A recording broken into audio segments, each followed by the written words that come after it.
સુન્ની મુસ્લિમ સિપાઈ મરહૂમ મોહમ્મદભાઈ દાવલભાઈ બેલીમના પત્ની જિન્નતબેન તારીખ 5ને સોમવારના રોજ અવસાન પામેલ છે.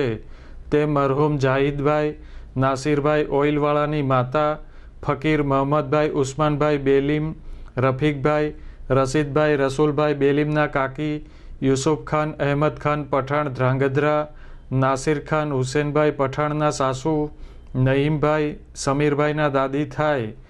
મરહૂમની જિયારત તારીખ 7ને બુધવારના રોજ સવારના 9થી 10 દરમિયાન બાપુની વાડી ચાવડી ગેટ ખાતે તથા મહિલાઓ માટેની જિયારત હલીમાબાગ મતવા ચોક ભાવનગર ખાતે રાખેલ છે.